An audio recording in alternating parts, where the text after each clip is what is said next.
இயேசு கிறிஸ்துவின் இன்ப இனிய நாமத்தில் வாழ்த்துகிறோம்.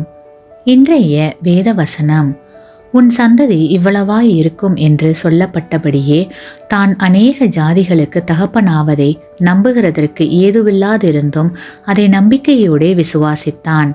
ரோமர் 4:18 Today's Bible verse.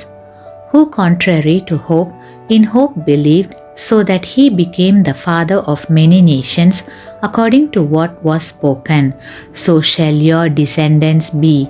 Romans chapter 4 verse 18. மனித சமுதாயத்தின் சூழ்நிலைகளை கடந்து செயல்பட வைப்பது நம்பிக்கை மட்டும்தான். நம்பிக்கை உள்ளவனோடு காற்றும் கைகுலுக்கும். நிச்சயமாகவே முடிவு உண்டு.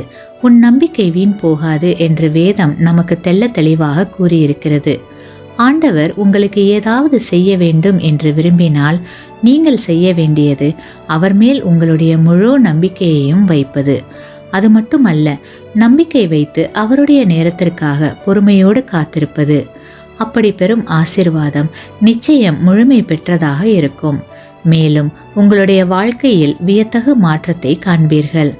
ஆபிரகாம் தன்னுடைய சூழ்நிலைக்கு நடுவில் தேவனாகிய கர்த்தர் தனக்கு அற்புதம் செய்வார் என்று முழு மனதோடு நம்பினார். அது மட்டுமல்ல, பொறுமையோடு காத்திருந்தார். அதன் விளைவு பலத்த ஜாதி உடையவராக மாறினார். ஆமேன். நீங்கள் பெற்ற இந்த ஆசீர்வாதத்தை மற்றவர்களோடு பகிர்ந்து கொள்ளுங்கள்.